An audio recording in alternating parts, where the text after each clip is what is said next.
Hello, everybody. Good morning. My name is Yaa'S, and I welcome you to Auntie Yaa'S Book Corner. Hey, my co-host Boating Russell. I'm not sure if she'll be on today. If she joins the program, I'll bring her on. But in the meantime, I'm going to be carrying on. I trust you all had a great week and all is well with you. So let's do this. I'm going to share to some groups and then I'll come back and we can talk. How about that? Oops. Let me put my earpiece in because I tap accidentally on things and all kinds of things happen. Okay, let's do this.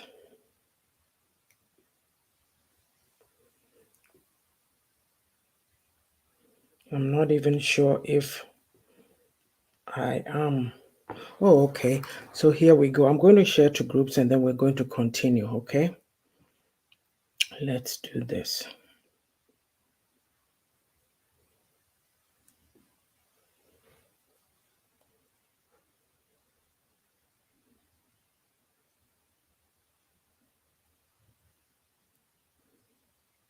Bear with me. I can't share and talk.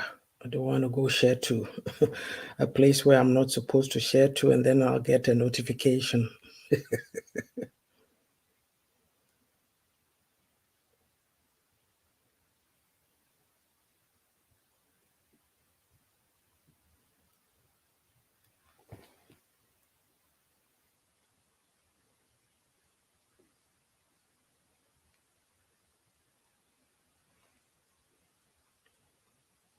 We're almost there.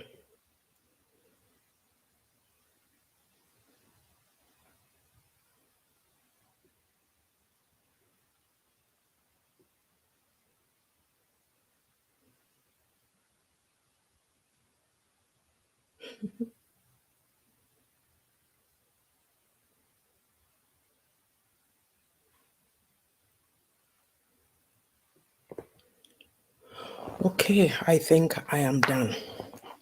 So today we're continuing our topic that we started last week, and that was diaspora living. What legacy are you building as a parent? Now, there were three pieces of it, three aspects, but we were able to get only into the one on the home front that had to do with communication, how you communicate with your child and build them up. So we talked about building self-confidence, encouraging open and sincere communication. We talked about discipline. And then we talked also about family time, spending time bonding with your kids. And then we did spiritual development.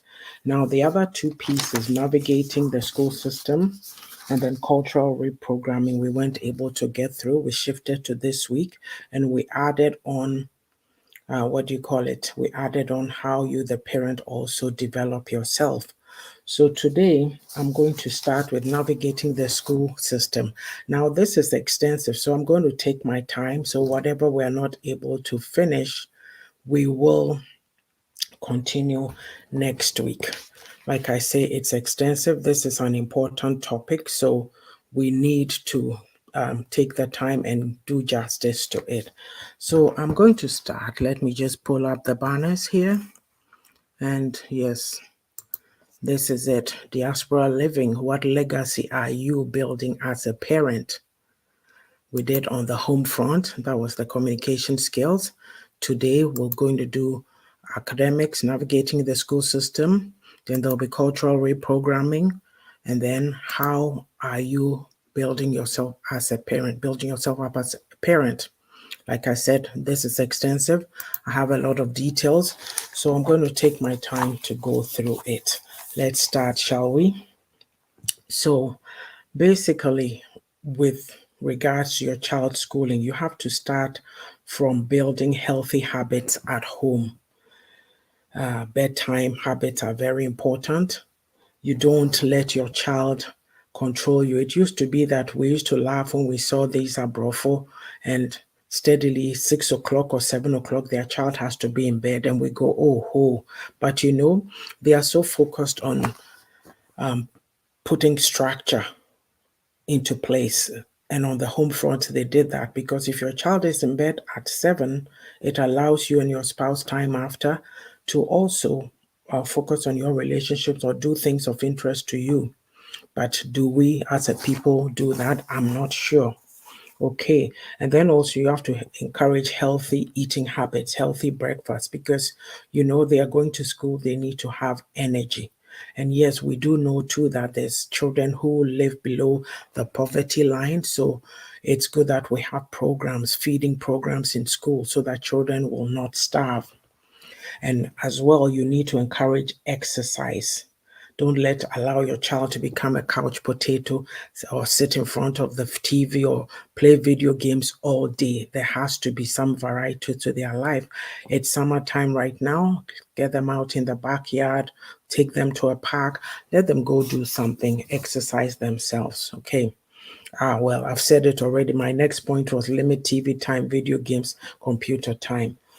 Make sure that you also stick to a routine. There's a morning routine and an evening routine. So morning you get up, you get yourself ready for school, mom feeds you breakfast and all that, right?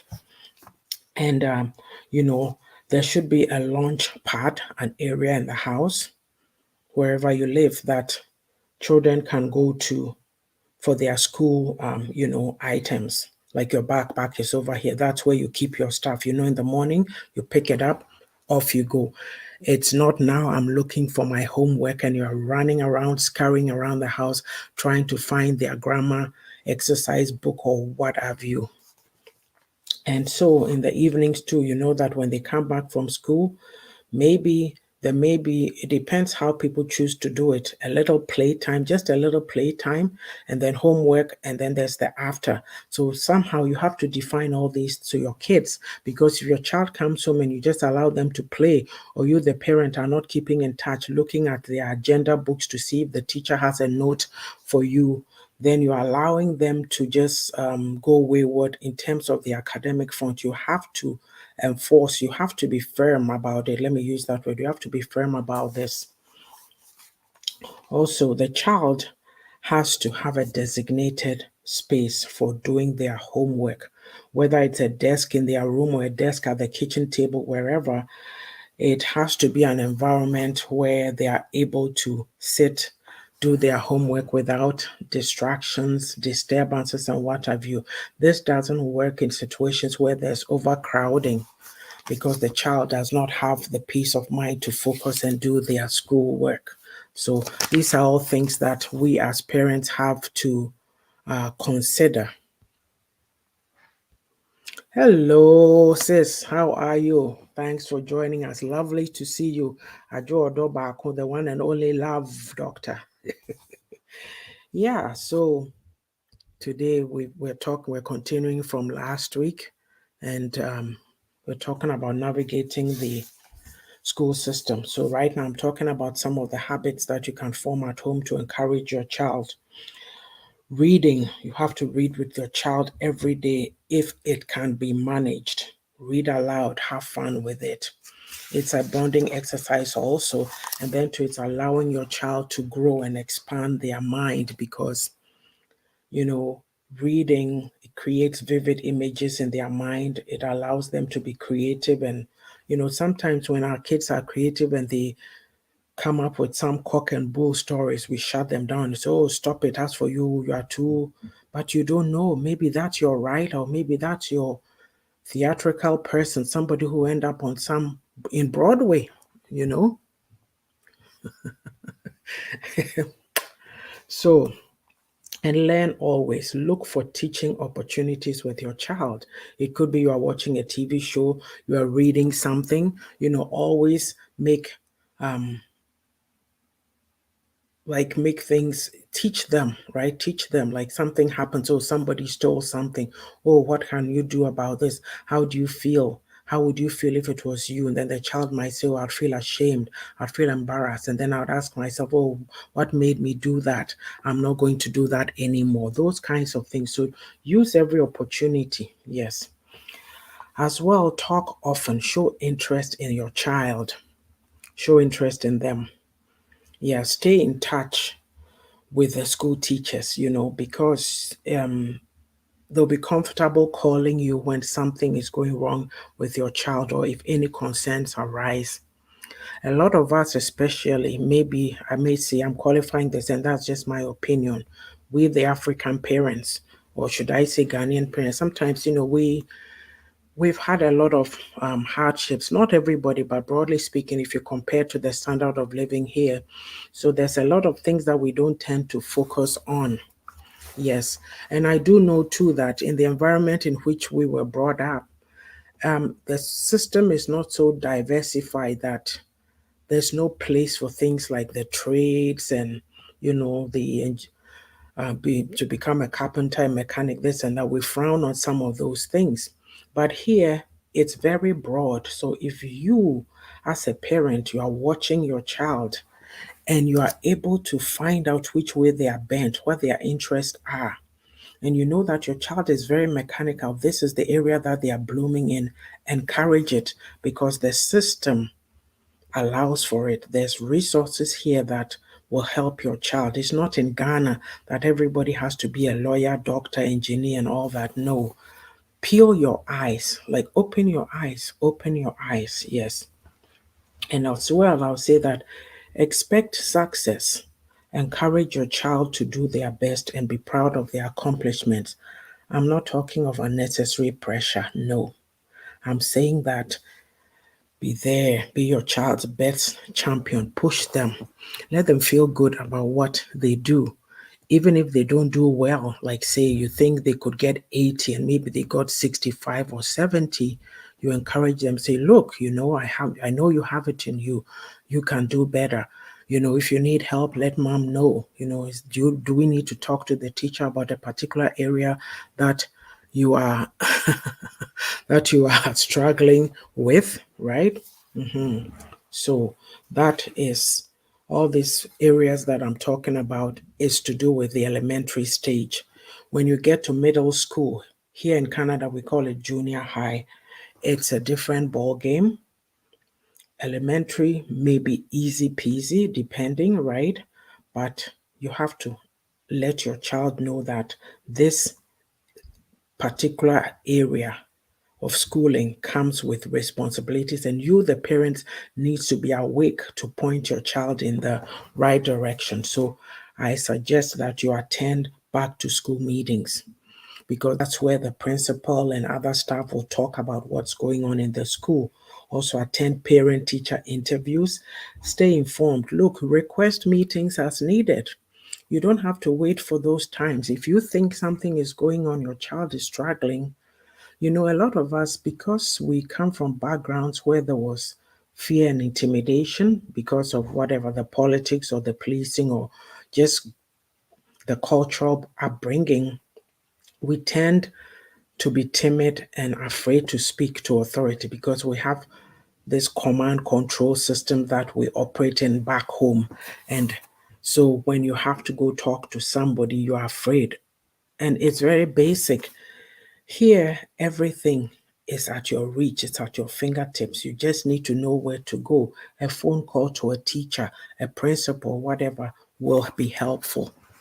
When you try to hide and not acknowledge or deflect things, as Sister Joy is saying here, it's your child who suffers. At the end of the day, stop thinking of your pride and your shame. Think about your child. It's your child that is in the school system. Look, I will repeat what I always say. I said that I came from Ghana to this country. Yes, I speak good English, I can write, do whatever, but you'll be told that you have an accent. Well, I told my girls, you guys, my son too, you have the opportunity here to rub shoulders with our Bofonkola in the same classroom and you speak the same way they do. You are at an advantage, use it for your benefit. Do that. And so, a lot of us, because of some of these inhibitions, our inability to voice our opinions, our inability to stand up for ourselves, We visited it on our children, and they are suffering because of us, because we won't take the initiative to make that call to somebody in authority in the school system to find out or get information that will improve your child's academic life. Sister Adjoa says, parenting is no joke, but some parents lack of all the many coping skills you're speaking of, Sister Yaa'S, for that. So most will not be able to learn nothing new to implement productively. That is very sad, because it's not a matter of, it's not the school that is going to raise your child. It starts from home. It starts from home. Look, before I continue, I'll give you an example. Last weekend, I went to visit my son. So my little grandson, he's only 2. He'll be 3 in October. He knows his colors. He knows his numbers. When you pick up his car, what color is it? He will just tell you.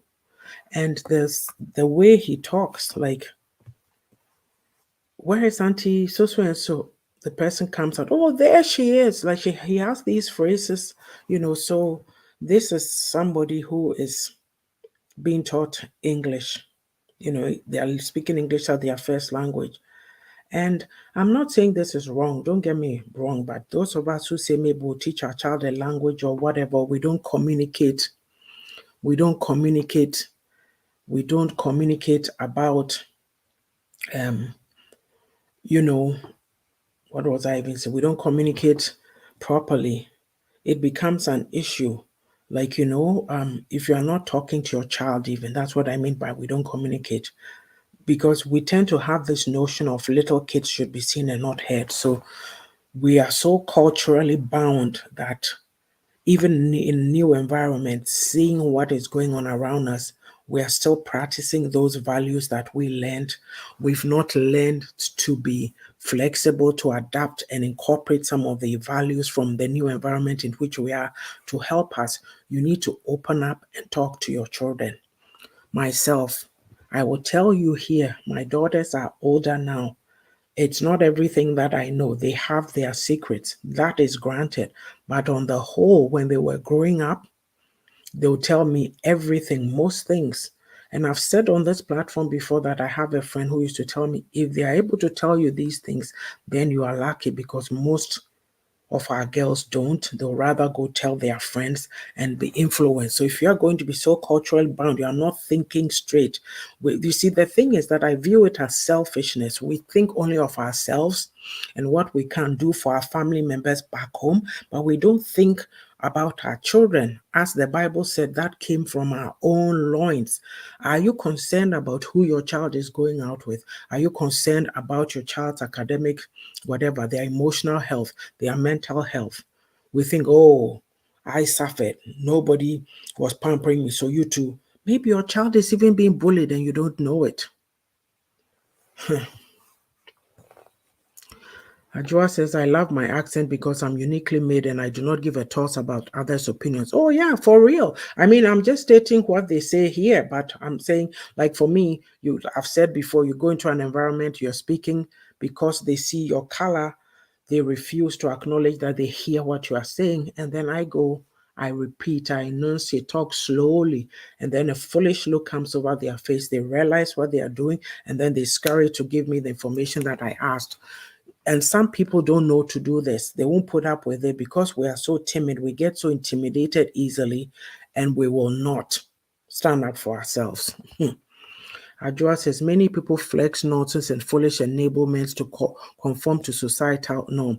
Adjoa, have you seen lately, I've been writing that the Ghana School of Public Opinion, that is what a lot of people are living by. There's something called free will, individual free will. Hello, Sister Aso, welcome. So as I was saying, in the middle school years, or junior high as we call it in Canada, it's a different ball game. Attend parent-teacher interviews. Visit the school and its website. Look at the school calendar. Look for it. The school contacts. Special events that are coming up. Testing dates. Okay? And also the school. What extracurricular available activities are there? And as well, grades, homework assignments. These are things that you have to take an interest in. and you need to support homework expectations. You have to explain to your child that at this stage, the homework load is heavier. So it's going to be that they probably need to spend 1 to 2 hours a night doing their homework. So, like, you have to discuss with your child, regularly check in with them to see how they are doing, how the workload is going for them. Don't just sit there and say, oh, my child is in school, wako school, like you're not paying attention to anything. They could be struggling in math, in English, whatever, science. Are you willing and prepared to pay for a tutor for them? That is the question. And if you are not talking to them, you won't know these things. And then at the end of the school term, they bring you a report.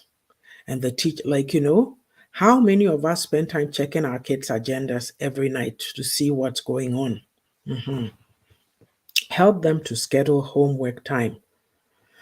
Look, I know that we didn't get this when we were growing up. It's important to teach children financial skills and also have them be responsible in the sense of it doesn't hurt to maybe get a part-time job at a particular age to earn a little money. But with us, the way that we are so money driven, money focused, I am sure there's certain parents who make their children work, that they are working almost like they are working full time in addition to their schoolwork after school. Oh, they are going to work. They are working for 5 hours after school. When it's homework time, by the time they get home, they are tired. What can they do? So don't push that because money, you can get a job. Money is so easily available. Don't let it be an attraction for your child in the sense that if they get so rooted into that money thing, it might even affect them. They'll say, oh, well, if I'm working now and I'm making this, why should I bother with college? For me, I've always said that education, you can't force people to be educated, but it is a good thing. If you won't go far crown after high schooler, I suggest get a minimum of 1 year or 2 years in something that can help you out there. I'm talking of practical skills, something that you can use to earn a living. Don't just sit there. These days, high school certificate, it doesn't cut it anymore. So, as I was saying, what time is it now? Okay. Encourage them, help them schedule the homework time, like I said, and tell them to ask for help. Look, you probably don't even have to say this depending on the relationship that you have with your child. Your child knows you. If you are open with them, if they are going through anything, they'll come and tell you. And that is so, so helpful because it allows you to come up with a plan or strategies to help them quickly than if you are so closed off, so rigid, so strict that the child won't tell you for fear of your reactions. They can tell other people, but they won't tell you. How does it help them? At the end of the day, in all that I'm saying, I want us as parents to realize that our attitudes count a lot. How we relate with our children affects them in the long run. You need to be your child's best champion, best advocate, best everything. Whether you like it or not, you decided to have them. So until they are 18, you need to be there for them. Even after you're a parent for life. I'm not saying after 18 you wash your hands and you say, I'm done. No. But in this system, what we're talking about today, you need to be a parent with your eyes wide open. You need to be observant, be watching them. Like if your child is usually bubbly, outgoing, or even they may be quiet, calm, but you sense something or some withdrawal, something going on with them. If you are a parent who has a good relationship with your kids, you pick up on those nuances. Even if your child that's okay, always running around, sometimes you need to just go and say, hey, how are you? Is everything okay? Check in with them. My two daughters, I have one who always come to me, talking to me, she always wants to talk to me, always needs my attention. The other one, she's just doing her own thing. But do I forget about her? No. I'll go and say, hey, I said, Mercy, are you okay? Is everything okay? She'll take a look at me. Yeah, I'm okay. Sometimes I leave it alone. Sometimes I go back. But the check-in is good. It's necessary. We are not in their minds. We can't get in their minds. I'm sitting here saying this. Maybe I don't even really know what is going on with them. That is life. But what you see at the surface, you work with. And as you open up more to them, they feel comfortable, they feel safe coming to you. That mentality, that what we learned back home, na tia, the high, yelling, screaming at kids, it doesn't help. It does not help. You know, sometimes if your child is a certain age and we are talking to them the same way that you talked to them when they were 10 or 12, and I'm like, can't we learn? It's sad to behold, it's sad to watch. We can't learn. Yeah. Yet, if I say I'm going to talk, I'll digress. So let me just keep on. Okay, we're talking about the junior high stage, middle school. Ready to learn habits. You know, they have to have ready to learn habits like sleeping habits. They need to sleep on time. Just because you're a teenager doesn't mean you should be sleeping at midnight, 2 o'clock, doing whatever you want. No. Adjoa says, Chai, you're shaking some trees with your knowledge. Staisha, hi, welcome. You know, so then nutritious breakfast, they have to eat. You know something? A lot of our girls are struggling with self-image problems. Some are not eating. Some, anorexia, all this, I don't know, right? And we all have our insecurities. You have yours, I have mine. But on the main, I'll say this. Let's keep it real, okay? Yes, we are confident, but you are very confident, but there's some area that bothers you, kakra, right? But overall, you are good. So you can work on it and push. But those who are not confident, can you imagine? Right? So if you're a mother and you are insecure and you feel that, oh, I am this way. Why is my daughter ugly? Did you make yourself? You had your daughter. She came from you. So how on earth can you open your mouth and say, why is she not like this other child? Or why is she not like you? Well, like we're so superficial, so shallow. The important things we don't focus on. So some of our utterances is causing confusion in our children's minds. Or you can tell your child that, oh, why are you so dark? Like me, I'm hey. Or why can't, we have an inferiority complex. We do. Because if we didn't, we wouldn't be bleaching our faces or doing all kinds of things. And a lot of these things are put on us by societal expectations from the men. So when your daughter is struggling, like there's girls in the high school system, our girls, I don't know so much about the Canadian story, but I hear stories, a lot of stories about in Europe that they are, I mean, I'm sure it's here too, Abrofone Yenti, I'm pretty sure our girls too, some of them are doing it. But to go and sit under the knife and have a tummy tuck, have this, have that done, I'm like, oh, for me, it's scary to me. Because what if something goes wrong? And it has gone wrong. People have gone and done these things and died. We've heard stories of people going to Turkey or wherever to have these jobs done and then they die. So I'm saying that at this stage, teenage years, for me, this is what I believe. You have to teach your child. The men can talk about raising men, proper grooming, all that, body odor, teach them about that, right? Hello, Miss Amajo. How are you? Is the vacation over? So, you have to teach them these things, but the girls too, you need to tell them, teach them what it is to be a woman, what it is to be a lady. You can dress up nicely, without showing everything. Let me show you something for the purpose of this exercise. You see this top that I'm wearing? I don't normally buy stuff like that.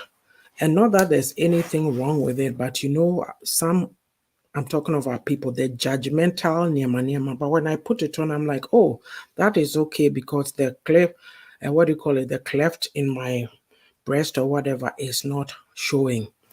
I'm not somebody, and I've raised girls, I'm not somebody who will tell you to go around half naked because you're a woman to show how beautiful you are. And when I'm talking of the way young girls dress, I always talk about my girls that I don't remember them dressing and showing this and showing that.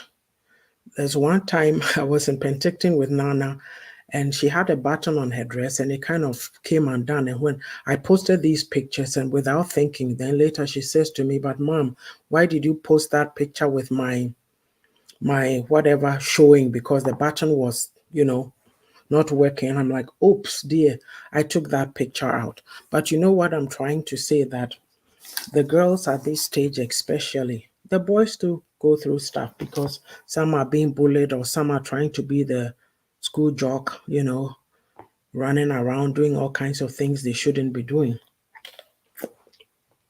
So you as a parent at this stage, you should be there helping them, impacting them to make the right choices and the right decisions. Say no to drugs, say no to promiscuous sex, what have you, those kinds of things. Yes. As well, at this stage, you need to instill in them as well. You need to instill in them organizational skills. If you're just coming on, last week we were talking about what impact, what legacy are you building as a parent? And we talked about communications on the home front. That was all that we could do. There were 3 things we were supposed to, but the discussion was extensive. So today I'm continuing navigating the school system, and then cultural reprogramming. This is the other one, cultural reprogramming, male and female child gender roles. And we had added, how are you building yourself up as a parent? But today, I said in the beginning, for those who are here, it's a lot. So I'm just going to take my time and go through it. Wherever I end up, we'll continue next week. Just no need to rush through it. Yes. Ama Joe says there's nothing beautiful about exposing your nakedness out there. Tell me. But at a certain stage, they start to do it, and you go, oh, what happened there? Like the other day, I saw my youngest daughter, and she was wearing a midriff, like I could, and I said, oh, you are wearing blah, blah, blah. And she goes, oh, that's the something. I forget what she said to me, but I looked at her and I said, well, she's 25. What can I do? It's her choice. But I taught her, she's not showing breast doing this. No. For me, I'll tell you the truth. That's the reality. Like it gets to a certain stage that they'll change and decide to do their own kind of things, but they know what they've been taught. So that's what you have to rest with. The problem is if you haven't taught them anything, then there's trouble. Yeah. So I was talking of teaching your children organizational skills. You know something? That is one thing that we are not very good at. Let's be honest here. So I'm talking of, oh, it's 10 o'clock. Maybe I'll take a break in another 10 minutes. Time management skills. Like for these kids, there's schoolwork and there's extracurricular activities. So how do they manage time? You can encourage them to get things like a personal planner, write things down. On Tuesday, this is what I have. Oh, Wednesday, I have basketball. Where do I fit my homework? Plan that. Thursdays, maybe this child works once a week. Thursday is half days in most schools here in Alberta anyway. So maybe that's the day that they work 2 or 3 hours. Where do you put the homework? So structure, because if you don't start them at this stage, it's not going to be good. If you don't teach a child what they are supposed to know from ages 0 to 5, by age 10, when they start acting out and throwing temper tantrums, you've lost the game. That's what we're talking about here. So there's a difference between elementary school system and middle school or junior high, as we call it here. You need to prepare them to be ready for it. Most of us, especially people in our environment, we are not very organized. We think it's not important. We are always late. I've told you many times how I get laughed at for being on time and this and that. Look, if you can't be doing these things and expect your child to turn out well, if you, the parent, are not on the right path. I've never seen it. I mean, there have been certain instances where people were not raised properly or they had background, this or that, and then they pushed themselves and got it. Yes, we have those, but on the main, if you don't set the tone, it ain't going to happen.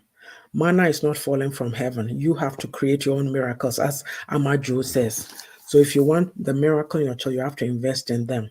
Look, I'm not sitting here just talking yabe, yabe, yabe. Yesterday, I went to my youngest daughter's graduation. She kept asking after, Mom, were you emotional? I said, at some point, she said, oh, when she walked up and she got her, token because they've given them their certificates. That was class of 2021. They did an online year last year, but they wanted to do an in-person thing because COVID, restrictions are lifted. At first, she wasn't interested, but then she said she would go. I'm glad she decided to, because up till now, as I'm sitting here, Pastor P is not on. She would understand what I'm saying. The energy that I got out of it, like how fun it was taking pictures, watching them going around the campus. We went to a part of the campus and there were flowers. So she went to buy herself a flower to take pictures with. And they were playing old time music, Cool and the Gang, and all that stuff. And I'm just standing there rocking away. I said, and I said to Nana, I said, if it wasn't for Dad, who was, you can only be there for a certain time. But for me, the music that I was hearing, it feeds my soul. I could have sat there for 2 hours and enjoyed. But the point of the story that I'm saying is that the energy that I feel, I woke up this morning and I'm still and I'm like, wow. When you go through a good, I don't know what to call it, it gives you something inside. So I'm not just sitting here talking. That was my last child. I'm done. I don't know maybe how I'm feeling the way I feel because now the chapter is officially closed. But you know something? It's not been easy. It's not been easy. This daughter of mine, she was bullied in school. She went through a hard time in high school. It was not easy. It was not easy. If I tell you where it almost took her, but today, to the glory of God, she's finished school.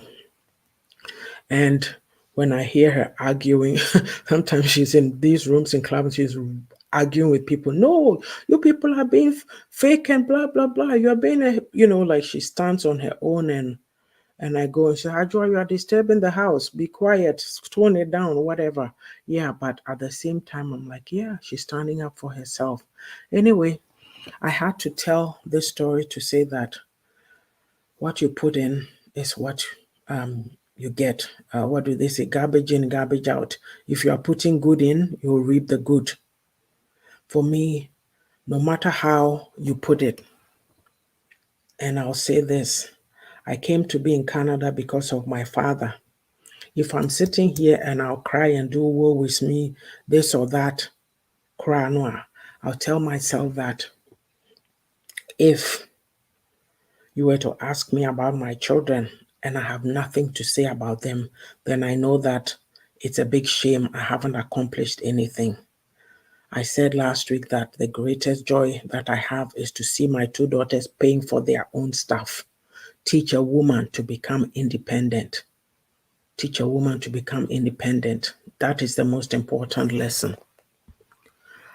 Sister addresses some parents are given resources, but due to limitations, doubts, language barriers, uncertainty, fear, and so many lacking of better coping skills, they do not seize the opportunities in abroad. It is true.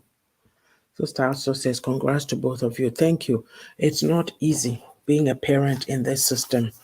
And if you don't push them and encourage them, I'm sorry. It's not okay for you as a parent to sit around and do whatever you like, push all your money back home, leave your children living in squalor in Abrotri, in overcrowded flats or what have you, and think it is okay and their life is not going anywhere, and you are focused on your big mansions. Then 10 years down the line, they too, they are in the same boat that you are. What did you accomplish? We have to learn, we have to get something. But as you're saying these things, somebody will come and sit here and criticize you and say, oh, but who do you think you are to say this or to say that? The mindset is not changing, it is not shifting anywhere.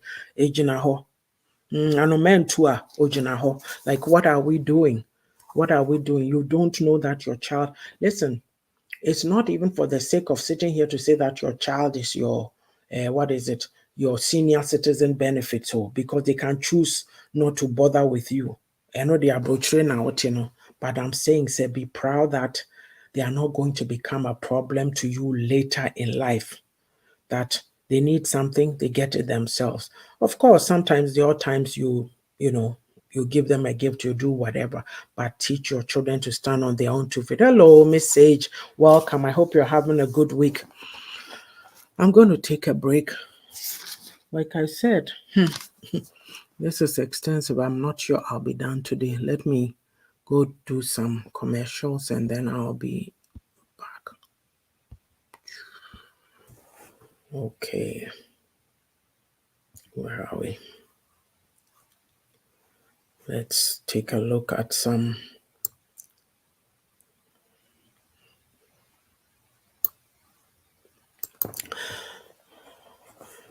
Own It is an ebook which is a guide to taking responsibility and accountability for your own life journey by yours truly, Yaa'S Atobra. You know, I found that I don't know whether it's the firstborn syndrome that I have. People won't do their chores and then you are stuck with it, or just plain being responsible. And I'm not saying that I'm perfect. No, that's not what I'm talking about. But I do know that if there's something to be done, I have to get up and do it myself, because nobody is going to come do it for me. That is what we need to get. And we're talking about our kids. This is a good resource to get, because when you read it, the insights that you get will help you take stock about your life and ask yourself some questions that, what am I doing right? What am I doing wrong? The right, I can improve and be better. The wrong, I find coping mechanisms, things to cut it off and not have to go that way again. Look, life is very short because you don't know when you're going to be gone.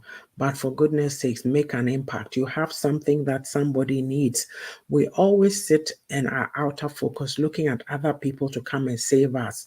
How about you save yourself? Take responsibility and accountability for your own journey. There's something that you have in you that somebody needs. And if you're not going to take the time to dig, that person waiting to benefit from your knowledge, they are hooped because they are waiting on you. That's how life is. It's give and take. We're all here to improve, better ourselves, and impact others. Own It is an ebook. It's $5.99 on Amazon currently. The paperback will be coming out shortly. I'm not going to say a month or two or whatever, because what happened is I had somebody do it on Fiverr, then I uploaded it to Kindle. And so my coach and I were looking at it, and they had a question. Kindle had a question and it had to be fixed. I go back on Fiverr. The guy who did it, he's left. He's not doing the business anymore. So I had to get somebody else to look at it. And that person has finished it. So I need to go take another look and see if it's going to work this time. But anyway, the long and the short of it is it's coming. And then also, we will take a look at these other books. There is a lot. Where are they? Here. Reflections for My Thirsty Soul is my first book. It's an inspirational, motivational book. I'm a person of faith, so there are a lot of Bible verses in there, but mainly I take any theme. I can see a child running through the theater with their father, and I take that and I build a story around it. You'll find things too that inspire you, like pursuing excellence. There's nothing wrong with pursuing excellence. We have been raised to think that, oh, timidity and mediocrity is the way to go. Oh, don't create waves, be quiet, don't do this, don't do that. Meanwhile, you are sitting there, your talent is buried inside you, and you are very unhappy. Get out of the box. Okay? The Beauty of a Woman's Heart. You can find Reflections for a Thirsty Soul is on Amazon and freeze. No, it's not on. Yeah, it's on Amazon and Freezing Press, and also Google Books and iTunes. The Beauty, excuse me, of a Woman's Heart. You can find on Amazon, Barnes and Nobles, Innovi Books, as well as Refreshing for My Weary Soul. Now, The Beauty of a Woman's Heart. A lot of us women, especially women raised in Ghana, women raised in Africa, third world environments, we have this cultural script that has been fed to us that a woman is supposed to cook, clean, and do bedroom affairs. That is not the script, the only script that you have in life. There's more to you. You were brought on this earth for a purpose. God created you. There's something you're supposed to be doing, and until you find that, you'll never be happy because you'll always be crying inside you. Excuse me, I have this bad cough. Dry cough. You'll never. And so I got asked, how did you write these books? I said, when I went to work before COVID, my lunch break, I'm not somebody who is given to for friendship. I figured that I've been there, done it. I'm too old for it. I take my books, I go downstairs to the food court, go sit under the staircase at a table there, do some writing.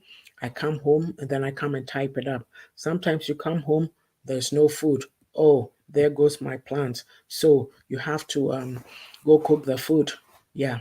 And then what you want to do gets pushed over to another day.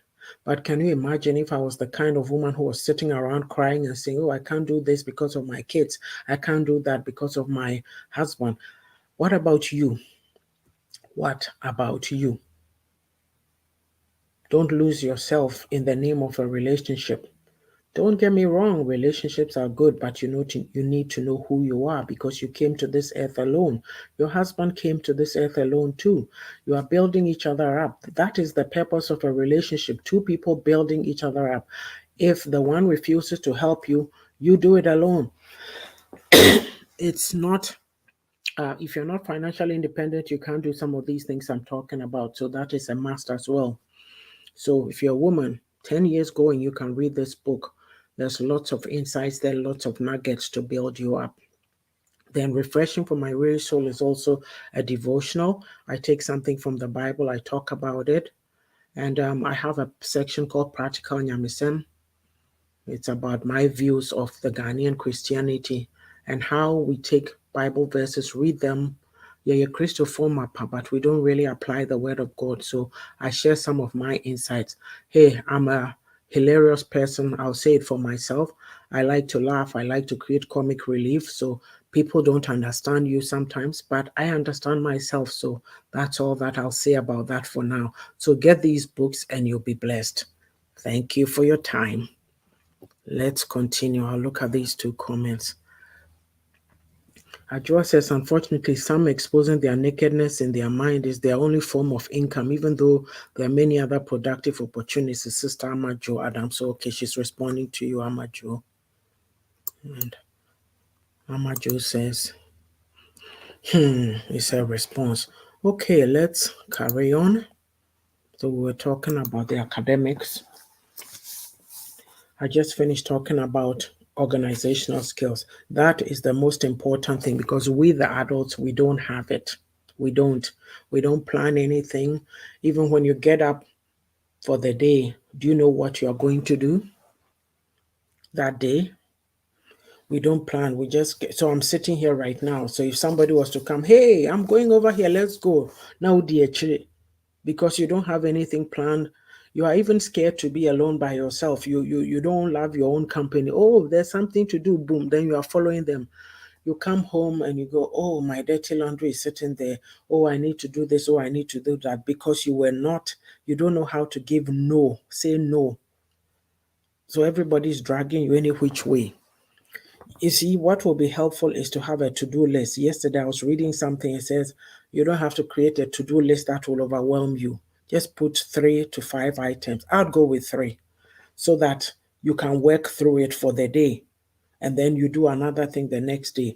You see, we don't like structure. We don't like planning. So what I'm saying now, say, what is she talking about? But I can't live like that anymore. There are days that I don't feel like doing anything. On those days, I go, oh, I didn't do anything today. But in my mind, I know that I'm going to continue the next day because I've made up my mind that I don't give up on anything. If you are somebody who gives up and you fall into these traps of not structuring yourself, putting things down, the goals, whatever it is that is your head that you want to accomplish, it will never get done because you don't plan anything.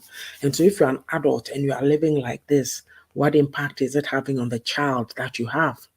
That is the question that we have to talk about. Parents, you are sembi bonepo. And the way that we are running around here, sitting on social media, insults back and forth, this and that, is not helping us.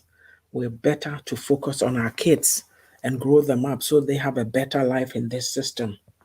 And you need to teach your child study skills. Yeah. They have to study. Like, don't wait till test time before you study. The best thing you can encourage your child to do is to do a review every week, review what you've been taught.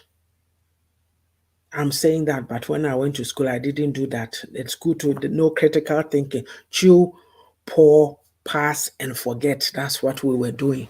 But I've learned a lot of things since then.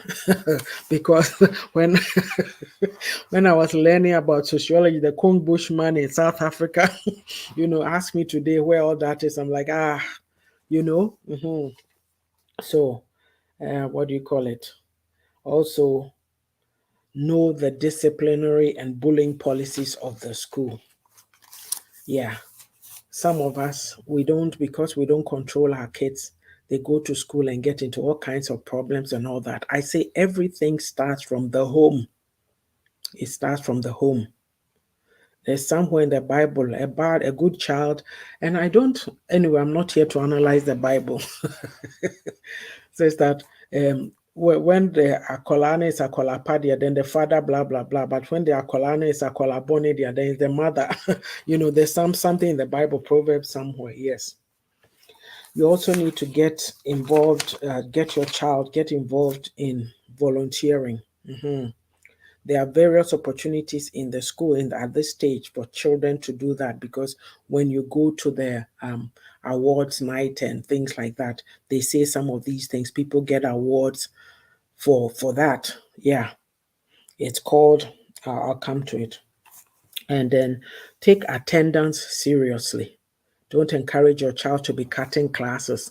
I mean, even you don't encourage them, they'll do it without you knowing. But if you've created that environment where the child loves learning, they want to do well, nobody will tell them. I mean, once a while, yeah, you may cut a class, but not the habit forming one that you want to be popular. Oh, the popular kids don't go to class. Don't follow people. Yeah. And make time to talk about school. Always check in with your child just to see how they are doing. What's working, what's not working. Even talk about their friends. Know their friends. You have to know their friends. Yeah. It's also important because there's a lot of influences out there. There are a lot of influences. I'm going to talk next about social activism at this stage. So we're talking of middle school, high school. Teach your child that there's a world outside themselves.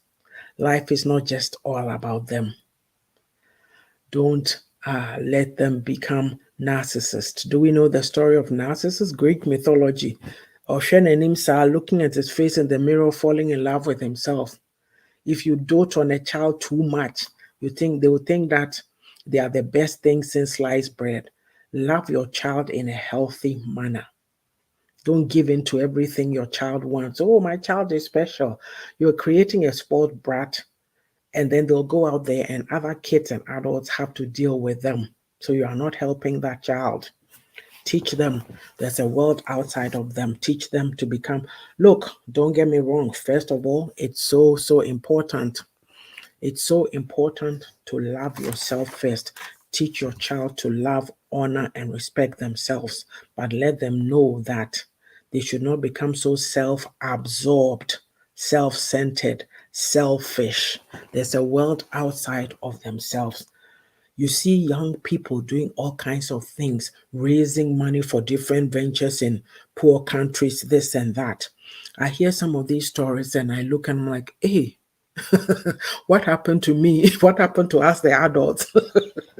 you know? Yeah. Give back. Teach them to give back to others. Involve them in charity causes at school, in the community. What have you? You know how you see those little kids? There was a story I saw a while back. I forget what it was, but this little child had a lemonade stand, and there was a bunch of bikers in town. They all came there and bought the girl's lemonade. They just wanted to support the girl. What makes a little child of 7, 8 think that they can do something? They've been taught that. They've been taught that. Oh, this is going on. Sometimes a child would say to their parent, oh, but how can I help? And then they'll start. Don't you see in the news, you see, oh, a class, they are doing something. They are packaging school supplies or putting care packages or whatever together to go help somebody in the society and all that. Yeah, but before we are packaging it to take it home. That's all we know, home. Because we think like we've come from such a poverty. He said, everything we are like this. We keep everything here. We don't want to, when you are a good-hearted person and you want to give and do, they say, where Jimmy? Because of the programming that we have. But I'm saying, teach your child. There's this girl, what's her name? I don't remember her name, but the Olympics, was it skating? The one that the four skaters, whatever they do, there was a Ghanaian girl in there. I don't remember her name. Was it Baini? And I'm looking and I'm looking at it and I'm like, wow. When I see our people doing these things, I just smile and I go, wow. Because it means that somebody helped them. That some parent was pushing. A lot went into it. There's this guy last week, I think my husband was watching track and field and he saw this run and he goes, hey, is it saying Ketia or something from New Zealand? That is serious. Like a Ghanaian all the way in New Zealand. This week, I read that he's beaten some record that his father had in 1994. Which means that his father has been in New Zealand. He was born there. It's like all these things. I'm using it to illustrate the fact that how would he have gotten this far without parental support? Do you know the number of times this child had to go out there, go for practice, go do this, go do that? Oh, hi, Elizabeth. So it takes a lot. It takes a lot. You, the parent, you need to be prepared. Like me, I've talked about my son. Every time his kids, they are in soccer, Africa has to go for soccer. Ezekiel has to go for soccer. But when you're talking to grandma, my own mother, oh, ball, like they don't get it. They don't understand. And I'm like, you know what? You don't know where these kids are going to end up. See, one day, if Ezekiel is some high flying year, you think that he won't give his grandma some check anyway. I know the. Let me read this. Ajua says, I mostly say that majority of us who have acquired knowledge, critical thinking, utilize our emotional intelligence constructively, have developed understanding, effective communication, take time to assess, emphasize things, have the ability to use all the four corners within a box when going through some difficulties with time and gradually step outside their comfort zones. But there are others who will continuously use one corner, forgetting there are 3 other options, mainly because they cannot. It cut off here. Okay. Thank you, Ajua, for that. And then she goes on to say, closed mind syndrome people. By definition, closed-minded people don't want their ideas challenged. They are typically frustrated that they can't get the other person to agree with them. instead of curious as to why the other person disagrees. Close minded people are more interested in proving themselves right than in getting the best outcome.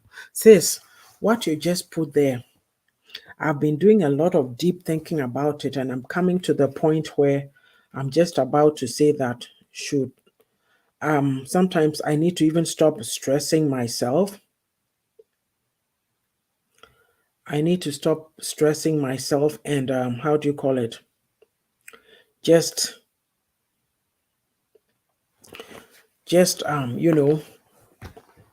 give me a sec, please. Excuse me, there's something I have to respond to.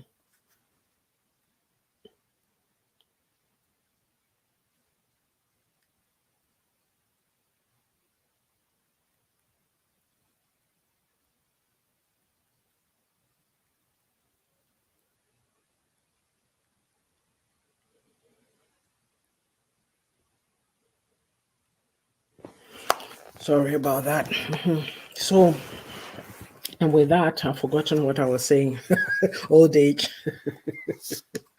So, close minded. Yes, I've come to the point where I've almost given up in the sense that no matter what you do, people will think the way that they'll think. So I think the best thing for me is to stay in my lane. I'll come on my platform and talk. I'll go on the other platforms where I go, where knowledge is being shared. People are being educated. I'll make contributions without fear or favor because I know that it's like minded people who are there to share ideas. But when you get into a situation where you say something and people refuse to see the truth, or they don't see the anger and they choose insult, it's I mean, a basic thing, like if you are going to say, excuse me, let me say this here. If you're going to say that a woman who's put up with a husband, cheating on them, doing this, doing and that, they are the example of a good woman. And somebody comes out to explain that, no, it is not like that. This is not. What makes you think that that is right?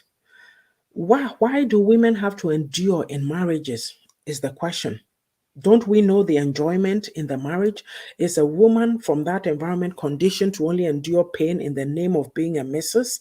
You ask these questions and it's problematic. So, Ajo, what you're saying, the close mindedness, I've come to realize this is the year 2022 and we don't seem to be going anywhere. So, I choose what I choose and I'll stand where I stand. It is sad. Growing up or married to a close minded partner should frustrate, affect you emotionally, take a toll on one's physical health, put unnecessary pressure on the other person because it's their way or no way. And people are putting up with it. So, what can you say, right? What can you say? I don't know. Yes. Um, you know, Today, unfortunately, I'm on my own and I have to take a short break. I'll just be right back, okay? So just bear with me. Nature calls.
Hello, I'm back. Okay, so let's continue. You know what? It's 10:36 right now at my end. So basically today we continued with the topic of own it. What legacy are you building as a parent? Last week we did on the home front, communication skills. We talked about a whole lot under there. Today, I've been talking about navigating the school system. That is extensive. I've been talking about that for the last hour. The next piece was cultural reprogramming, male, female gender roles, and then how are you building yourself as a parent? I think that I'm going to stop here because these two last topics, they'll go together, and next week, Ya and I will handle those two together and because there's a lot in here. So right now, what I'm going to do is if anybody wants to call in and share their opinion, I will do that. Let me put the number up. And then what I'll do after that, or if nobody wants to call, then I will wrap up and we can continue next week. Any takers?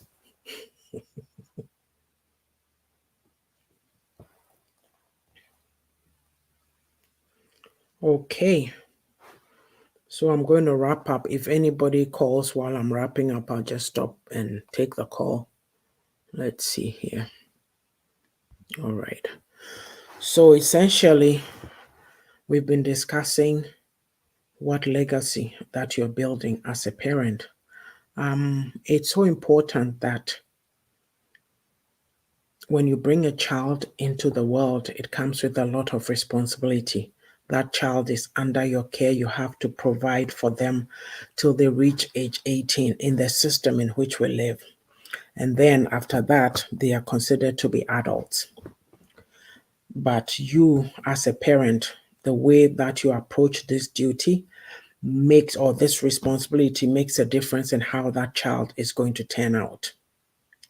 If you raise the child properly with all the, what do you call it, resources, coping mechanisms, what have you, they'll come out and be able to stand on their own 2 feet. If you do not take that responsibility seriously, as an example, there's certain parents or mothers that maybe the child goes out and gets money in a wrongful way. You don't question it, they bring it to you, you take it. But where are they now? They are in jail.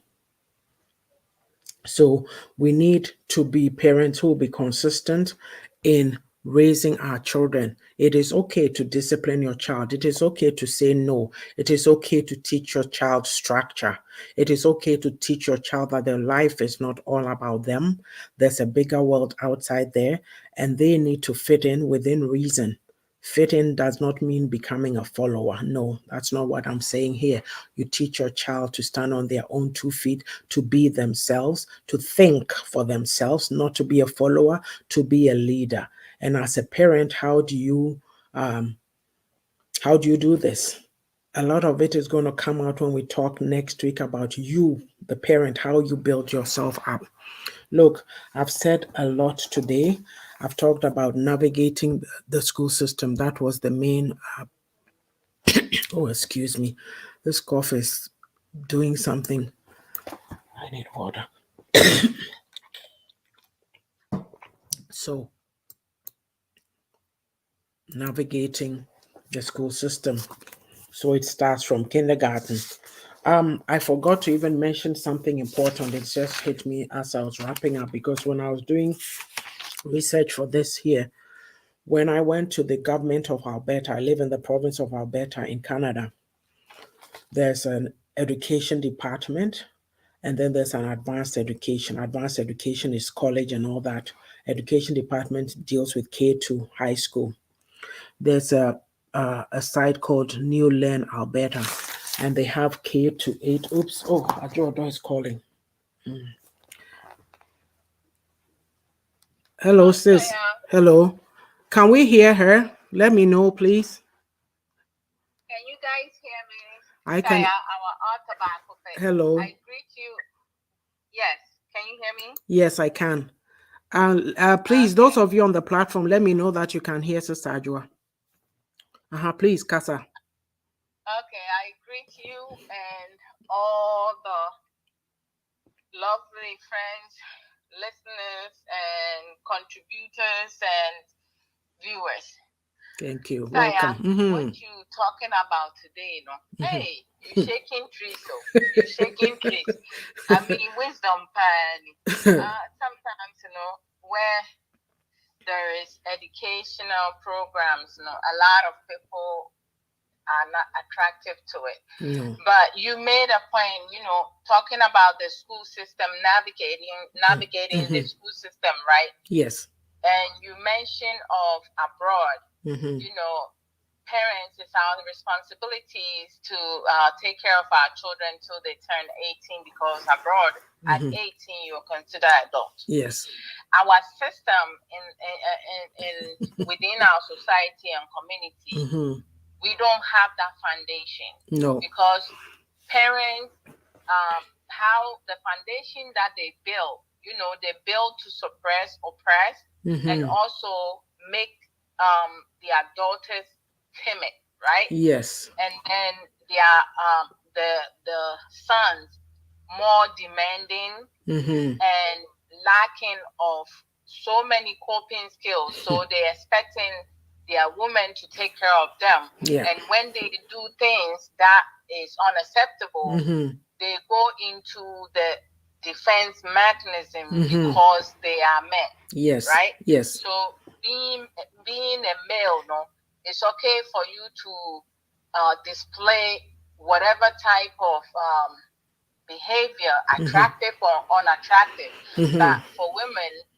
no matter where they're coming from, whatever behavior, poor characteristic they're displaying, we have to be receptive to it because they simply men, right? Yeah. So until that we stop giving excuses, reasons, and pointing fingers at other people, right? I mean, we do understand that there are parents who are incompetent, right? But what are we doing differently to change that mindset? Because the mind is very fragile, yes, and it can be manipulated at any age.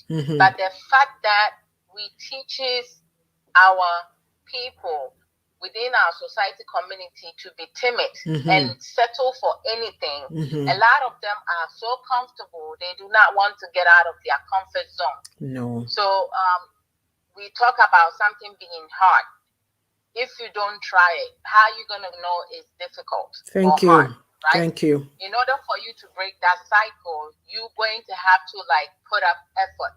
But many do not put up effort. We have men who want to have sugar mommy. We have women who want to have sugar daddies. So it's like with both genders, we do have categories.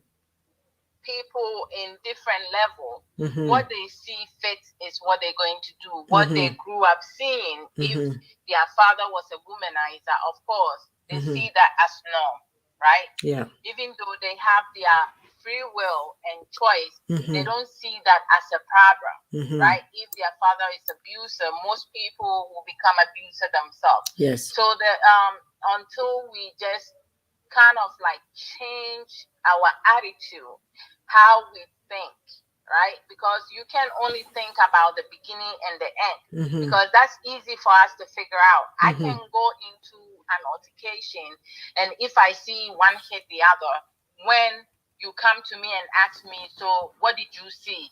I'm going to use that single hit I saw one person doing to assume or misconception, right? And kind of judge the one that I saw hit. Maybe the one who did not hit the person because I did not see the beginning. I'm going to write my own narrative based on what I saw. Instead of finding out what is beneath it, who started the situation, how did it come about, how can we resolve it? We want to talk about things and complain about things, blame other people, we want to be fixed. We want other people to support us, but we don't want to fix our own issues that we created, right? Yes. So it's a whole lot. I mean, we have a long way to go, but when you do program and you are able to connect with one person, you make a big difference. So kudos to you for all the great work, all the educational programs that you're doing, or your books that you have written, and congratulations to you and your daughter. Because, you know, you are certainly a role model, someone that, you know, you have embedded in your child for her to be independent and succeed in life. You're not limiting your daughter's, you know, opportunities. But some parents, they do limit their children opportunities based on their limited dysfunctional mindset. And going to be enable foolishness. Me with the foolishness, I will say all the time, because that's what we do. Most people within our society community do. Unwise situation every single time. And when people speak from their understanding and emotional intelligence, critical thinking, you can argue with that, because most Ghanaians have closed mindset. And if you married to one or like grew up with one, you in big trouble. By the time you grow up, you want to be away from them, because you are so frustrated with everything. It's their way or no way. You cannot teach a fool what they do not want to hear. So I will leave here and thank you. I appreciate all these programs that you do, because I'm learning a lot from you. Thank you so much, Sister Ajo. Thank you for your insightful contributions. Thank you for your support. Take care, okay? Yeah, bye. Thank you. So that was Sister Ajo giving us her insights. So as I was saying, this has been extensive. We've talked a lot. Navigating the school system, it is up to you, the parent, to gather knowledge on how best you can help your child go through the school system. It is not enough to go work hard, work 3 jobs, and not spend money on your child. And I don't mean that you go and buy them Gap clothes from Gap or Tommy Hilfiger. That's not what we're talking about. You can clothe your child from simple basic stores and your child will look good. It's what you are putting in them that is important. You need to help your child to develop themselves, develop a good outlook towards life.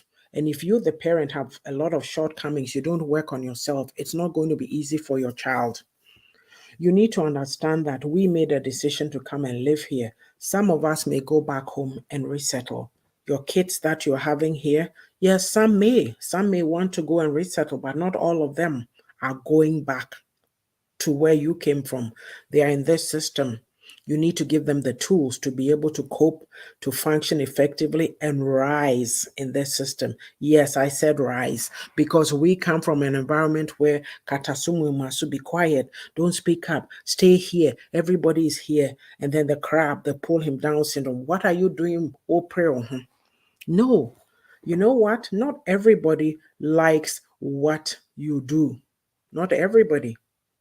There's women my age, they think that, oh, what is she sitting there talking about? She's this age. You said what? Age? I don't look at that. Today, I look at it that I have life, I have breath in me. How can I impact someone? When I get up and I dress and I'm moving, I feel good because I've worked on myself. I'm happy in myself. I don't need somebody to come and make me happy. I'm doing things that make me happy. I was raised in a timid environment. I couldn't speak. I've said on this platform, I had a director at work. He said, when I first came to this department, Ya wouldn't talk. She didn't talk. She went to Toastmasters. She talks and talks and talks. I have to tell her, I can't shut her up. And I laughed and I said, it's a good thing. You need to be able, your voice is your power. And a lot of people, especially women, you've been silenced into submission. And then when these same men go do things, the tomfoolery around, and you come and talk about it, it is women who will get up and come and rail against you. Get the picture? We need to wake up. Look, you have a mind of your own. Use it. Navigating the school system. I've finished navigating the school system. Anything my daughters do after this, it's up to them. Whether they choose to go further or not go further, it's up to them. But as a parent that have come into this environment from kindergarten up to now, yes, I've done it. I've been in here a long time. And our people, oh, and your mommy, where do you buy this? And let's stop that nonsense. It doesn't matter how long anybody has been here. If you come and ask me, oh, I've lived in this country for 30 years or this or that, come and become what can I ask you, have you bought your return ticket to go back home? You are here now and your kids are here. Deal with it. Fight for them. That's all that I'll leave with you for today.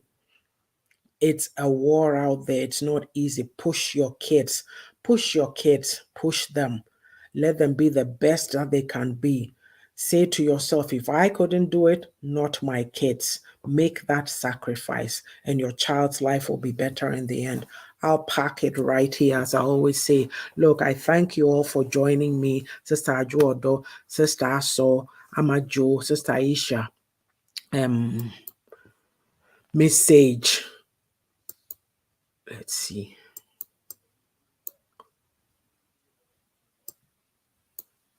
I think I got everybody. And if I didn't mention your name, please pardon me. And anybody who was on but didn't comment, I thank you for your support. Oh, Miss Keller, Elizabeth, thank you for coming on. And if you are coming on to watch after, kindly leave us your comments. We appreciate you on this platform. And don't forget, as Sister Adra was saying, and I'll say myself, we do good programs, good educative programs. Show your support by sending us stars. Yes. I pay for StreamYard every month. There's other things we do to be on doing these programs. So we don't take it lightly. Yes. Ajwa says, it's not my job to raise grown men if their parents have failed. That's all. And with that, we'll say goodbye until next week. Next week, Sister Yaa'S Boating Russell and I will be back. We'll continue this, but we'll do the cultural reprogramming of male and female genders, and then we'll talk about how you, the parents, have to develop yourself. It's going to be interesting. Please come on. Thank you so much. I appreciate you all. Take care, okay? Bye-bye. Have a good rest of the weekend.